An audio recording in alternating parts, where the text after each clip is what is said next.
magaalo ku dhex taal magaalo kale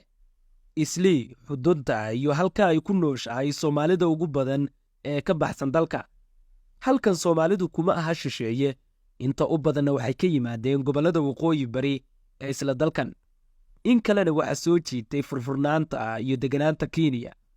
daaro daruuraha ku tolan jidad had iyo jeer mashquula oo laysdhex socdo ayay caan ku tahay si ka duwan xaafadaha kale ee magaalada dadka qaar waxay ugu yeedhaan muqdisho yaray waa suuqa ugu weyn nairobi oo soomaalidu ka samaysay ganacsiyo ballaadhan oo looga soo dukaamaysi tago bariga afrika oo idil guryo deegaana xarumo bulsho iyo wax kasta oo nololi ku tiirsan tahay haatan soomaalidu waxay ku fidayaan xaafadaha kale ee magaalada durba xaafadaha qaar waxay ka noqdeen majority kuwo kalena waa ay ku siqayaan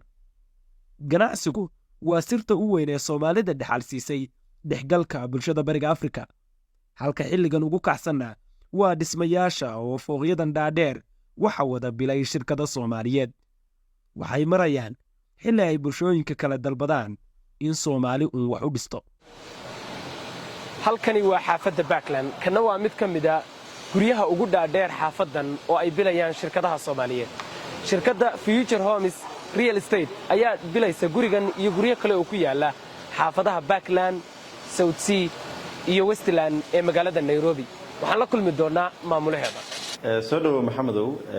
shirkadda waxa la dhahaa Future Homes Real Estate waa shirkad baaxad weyn oo muddo 6 sano 7 sano ka shaqeynaysay waddanka Kenya waa shirkad xaafado badan wax ka dhista Soomaaliduna aad bay ugu soo badanayaan waddanka oo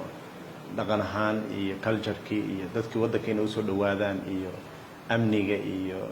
facility-ga badan oo lahaanshaha Soomaalidu ay ku leedahay waddanka Kenya baa dadka soo duumaya inay yimaadaan waddanka marka soo dhawow waayahay wax nooga wartaa bal guryaha dhistaan xaafadaha ku yaaleen iyo bal guryahaas waxay ka kooban yihiin xaafadaha waxaan ka dhisnay anagu Backland iyo South Sea iyo Westland guryaha waxay ka kooban yihiin markaan sheegno gurigan Backland mid hadda wuxuu marayaa dabaqa 16aad gabagabo ku dhow yahay wuxuu ka kooban yahay 2 qol iyo fadhi iyo qolka shaqaalaha 4 qol iyo fadhi iyo qolka shaqaalaha 5 qol oo qolalkan loo yaqaano duplexka oo isdulsaarka oo qolka shaqaalaha u dheer yahay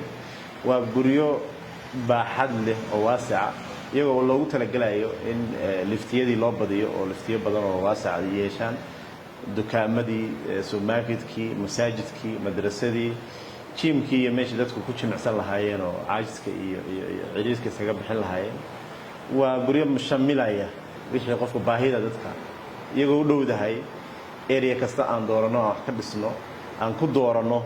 meel u dhow masaajidada waaweyn isbitaalada jaamacadaha hadday noqoto iskoolaha hadday noqoto suuqyo hadday noqoto iyo moolalba ruuxeeda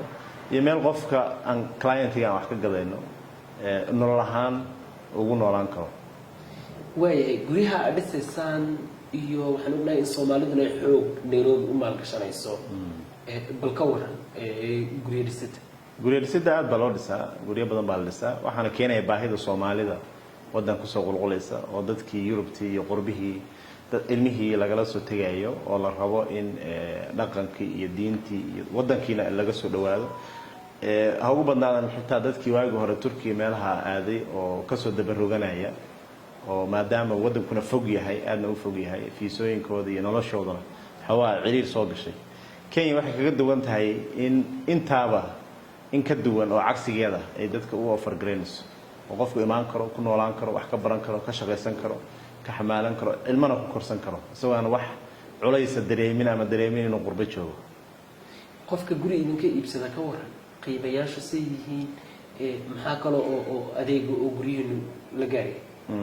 dadka hadda wax naga iibsaday oo clientiga hore baa ka hadli kara oo dareemi kara soo dhaweynta iyo qiimaha wanaagsan oo la siiyay iyo ballamihii shirkadu u qaaday oo loo fuliyay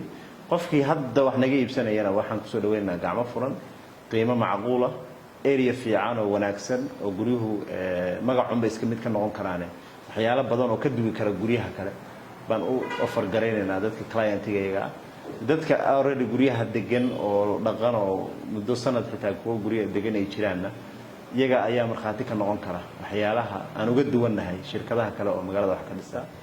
wuxuu leeyahay iftiin isaga u gaaro oo waa 3 tower oo kala go'an oo iftiin leh ee ku yadhahay in laga helo Parkland ama Kenya guud ahaanba. gurigan kale oo South Sea iyaga ruuxiisa waxaad arkaysaa xayawaanaadkii oo National Park-gii baa saaran oo aysan u badnayn guryaha badana laga dhiso Kenya oo gadaasha cidna laga dhisayn. anagu waxaan muhiim ka saaraynaa waa iftiinka, qoraxda, hawada iyo caafimaadka qofka degaya ama kireysan doona guriga inuusan si raaxo leh. wadooyin waaweyn waa saaray kan ugu yar 2 dhinac 3 dhinac baa waxa ka saaran iftiin iyo hawo iyo wadooyin. marka qofkii wax naga gata iibkiisa, maamulkiisa,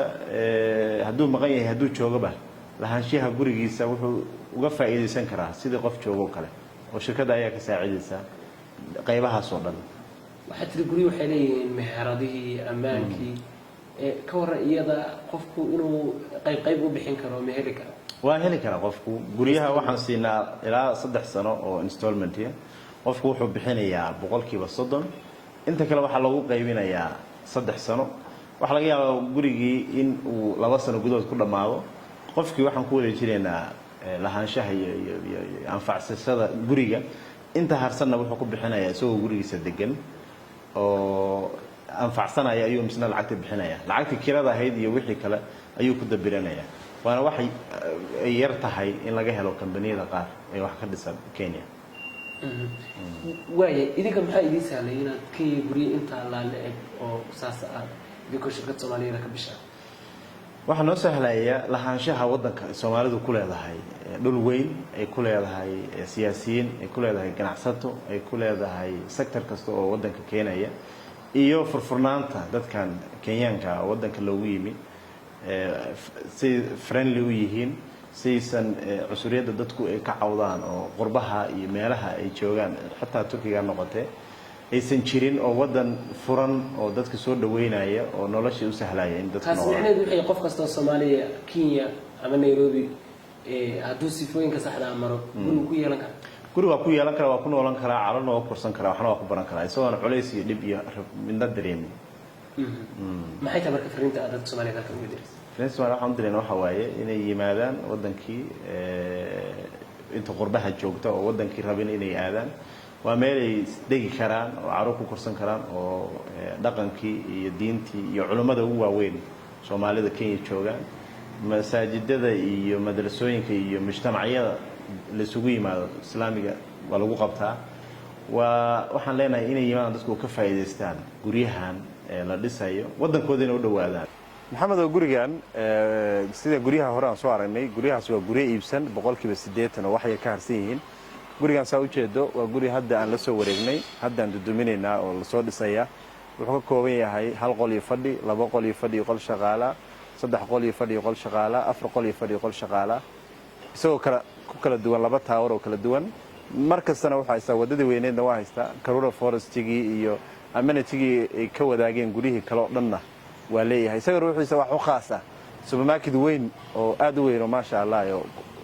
xaafadda iyo gurigaba u khadimaya inuu ku jiro. waxa ku jira soonadii baa ku jira, shiimamkii baa ku jira, swimming pool-kii baa ku jira. waa guri aan rabno inuu signature u noqdo shirkadeenna.